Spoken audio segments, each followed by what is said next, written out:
having a small piece of vacuum hose, a spark plug gapper, a spark plug thread chaser, and a spark plug wire puller to make the job go easier. The additional items you will need are the correct set of spark plugs for your vehicle, some dielectric tune-up grease, some anti-seize compound, and the correct spark plug gapping specification. Always begin with a cold engine. This will prevent burning your hands or arms on the exhaust manifolds, which are usually located close to the spark plugs. Also, many vehicles today have aluminum cylinder heads. Removing the spark plugs from an aluminum head when cold will greatly reduce the chance of damaging the threads. First, inspect the area around the spark plug and remove any dirt present. This will prevent any material from entering the engine once the spark plug is removed. A small piece of hose can be used to blow any material in hard-to-reach places at the base of the spark plug. Next, disconnect the spark plug wire from one spark plug by firmly grasping the plug cable boot, twisting it 90 degrees to the right and back to the left, and remove the wire from the spark plug with a steady rotating pull. Never remove the spark plug wire by pulling on the cable itself, as this could break the fragile current-carrying wire inside the cable. To ease the removal of stubborn spark plugs, we recommend using a spark plug wire puller. Always remember to remove one plug wire at a time to avoid accidentally mixing them up. With the ratchet and correct spark plug socket, loosen the spark plug and remove it from the engine. Be sure to use a socket designed for spark plugs, as they are specially designed with a rubber insert to hold the plug in the socket during removal and installation. If the spark plug turned hard when removed, inspect the threads in the engine for damage or carbon buildup. If any is noticed, a thread chaser should be used in the threads before installing the new spark plug. Inspect each spark plug as it is removed. Your old spark plug can tell a story about the condition of your engine. Based on the condition of the spark plug, you may determine that additional service beyond just spark plug replacement is necessary. Consult the service manual for a spark plug condition chart to help identify potential problems. Compare the old spark plug to the new one to ensure proper replacement. Installing the incorrect spark plug may cause serious engine damage. Always check the electrode gap of the new spark plug before installing and adjust it to the correct specification. The correct gap specification can sometimes be located on the emission tag under the hood, or ask a salesperson where you purchase your spark plugs and they will provide you with that gap setting. Before installing the new spark plug, we suggest applying a dab of anti-seize compound on the threads. This will allow the plug to thread in easier and make them less difficult to remove the next time. Be careful not to get any anti-seize compound on the electrode, as this may cause premature failure of the spark plug. Install the new spark plug finger tight. To prevent cross-threading, start the spark plug in the threads by hand.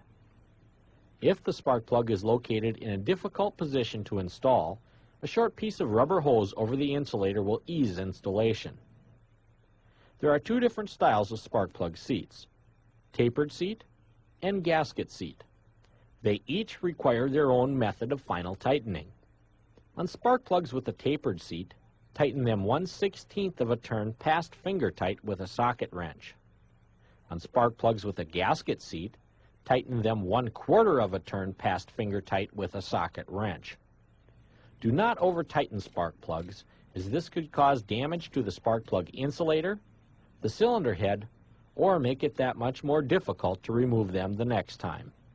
Before installing the spark plug wire, inspect it for any damage, cracks, or burn marks.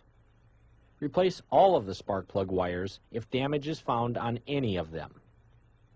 Place a dab of dielectric grease on the inside of the plug wire boot before reconnecting it to the spark plug. This will enable easier removal of the spark plug wire the next time you replace your spark plugs. Make sure the spark plug wire is fully seated on the spark plug and clear of any obstructions or exhaust manifolds. Follow the same procedure on the remaining spark plugs, doing one at a time to avoid misplacement of the spark plug wires. Let's quickly recap how easy it is to replace your spark plugs. First, begin with a cool engine. Remove only one spark plug wire at a time by twisting and pulling only on the boot. With a ratchet and the correct spark plug socket, remove the old spark plug. Compare the old and new spark plugs to make sure they are of the same design. Check and set the electrode gap of the new plug. Apply a dab of anti-seize compound to the threads. Start the new spark plug by hand and install finger tight. Tighten the new spark plug to the correct torque specification or as recommended by the manufacturer. Apply a dab of dielectric tune-up grease to the inside of the spark plug wire boot. Reinstall the boot firmly onto the spark plug. Repeat the procedure on the remaining plugs until you're done.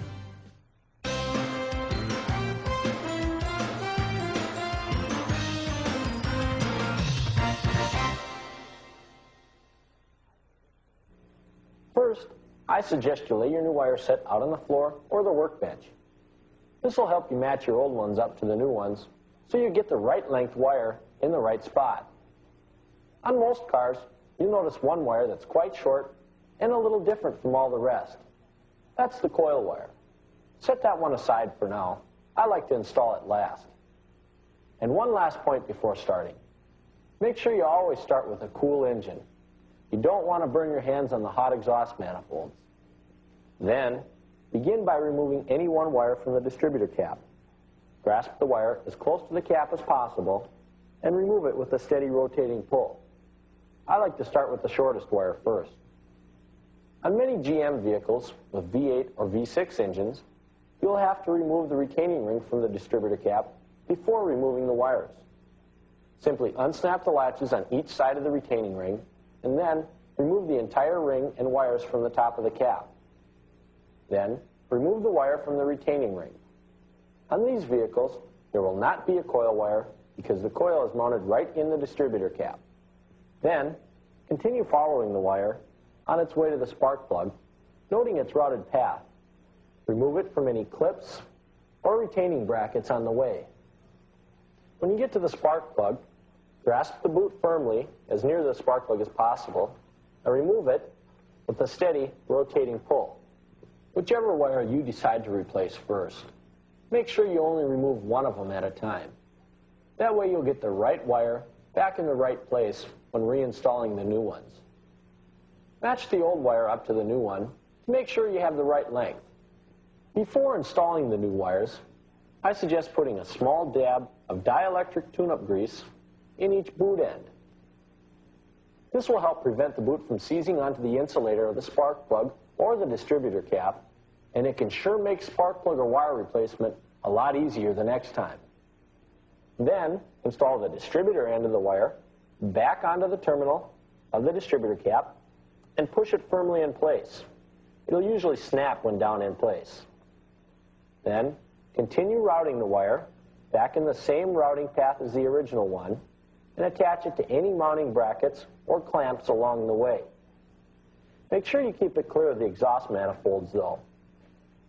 Lastly, push the spark plug wire end onto the spark plug and snap it into place. There we go.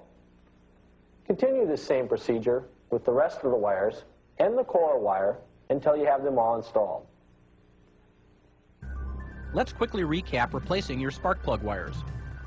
First, lay the new spark plug wires out to help in locating the proper length wire. Using a steady rotating motion, remove the old plug wire from the distributor cap and spark plug. Only remove one wire at a time, noting its routing path. Compare the old wire to the new one to ensure proper length. Apply a small dab of dielectric grease inside each boot end. Install the new wire, making sure to follow the original routing path. Repeat the procedure on the remaining wires until you're done.